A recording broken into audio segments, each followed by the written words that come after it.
The night was unusually silent in the small town of Grayfield. The air carried a damp chill, and the moon hid behind thick clouds that smothered the sky like a shroud. Amelia Crane tightened her coat as she walked along the narrow, cracked pavement that led to her home.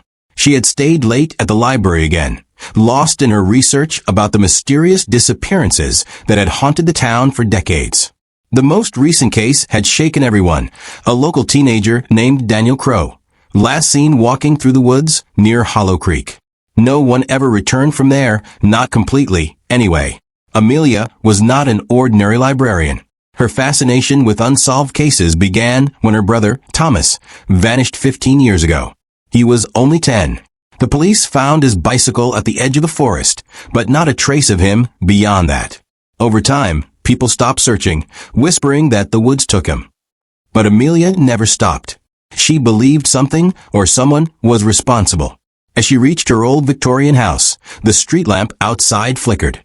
The moment she stepped onto her porch, she froze. A muddy handprint stained her white door. It was fresh. Her breath hitched. For a second, she thought she saw a shadow move near the side of her house. She called out, "Who's there?" No response. Only the faint rustle of leaves.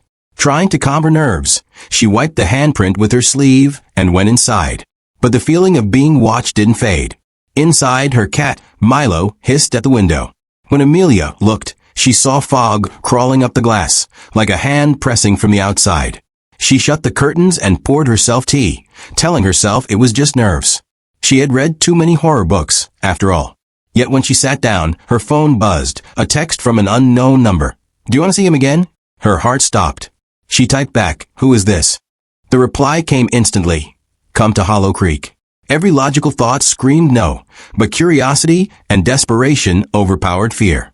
She packed a flashlight, grabbed her brother's old compass, and drove through the sleeping town toward the forest. The road narrowed until the trees grew so close they seemed to claw at her car. When she reached the entrance to Hollow Creek, she noticed something strange. The usual no trespassing sign was gone. Instead, a wooden carving hung from a branch. It read, "The unknown one sees you." Her flashlight flickered as she stepped out of the car. The night was unnaturally quiet, no crickets, no wind, no sound of water. As she walked deeper into the woods, she began to hear faint whispers. They came from everywhere and nowhere at once. "He waits for you," they hissed. Amelia tried to ignore them, thinking it was her imagination, but soon she saw footprints, barefoot, large, and deep, leading toward the creek. She followed. At the edge of the water, she found a small clearing with something that looked like a shrine made of bones, feathers, and twigs. Hanging above it was a photograph, faded, torn, but unmistakably her brother. Her trembling hand reached for it. Then a voice behind her whispered, "You came back." She turned and saw a figure standing in the shadows. Tall, cloaked, face hidden beneath a hood. His voice was low and echoing, not entirely human. "He's been waiting for you," it said.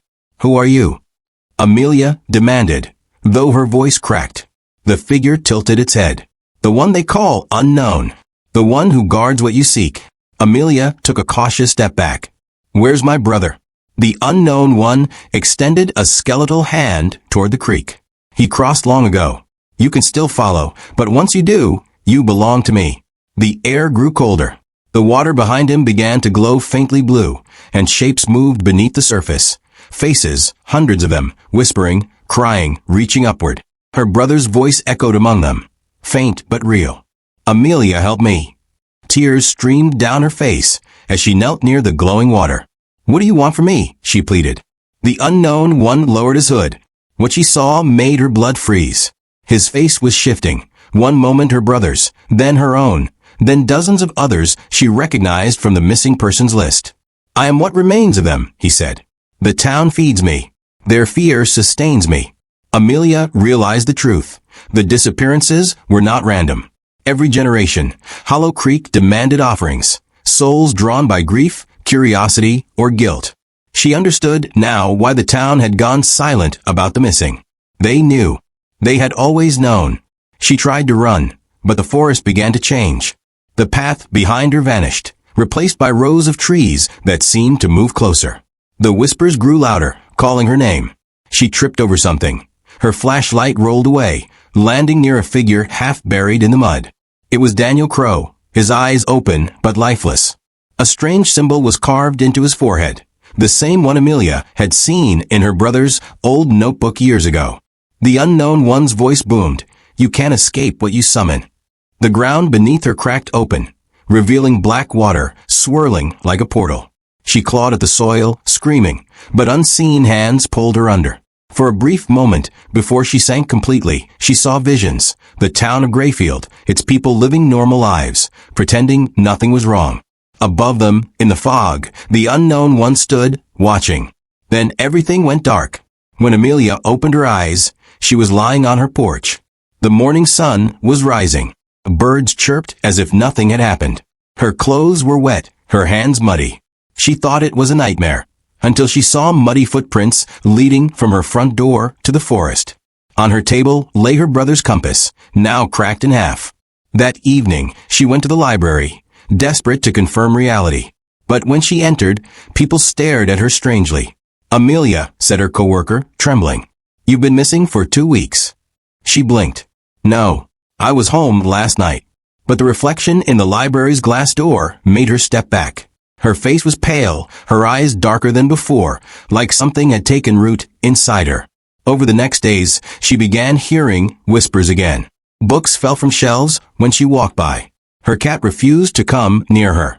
One night, she looked in the mirror and saw, behind her reflection, a tall, cloaked figure smiling faintly.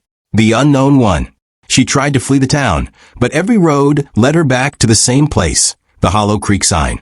It was as if the forest wouldn't let her go. Finally, she returned to the creek, hoping to end it all. There, the voice came again. "You belong here now," it said softly. As they all do. The last thing anyone ever found of Amelia Crane was her car, parked neatly by the forest entrance, and a single message carved into the dirt beside it. The unknown one walks among us. Years later, when new families moved into Grayfield, they heard whispers at night.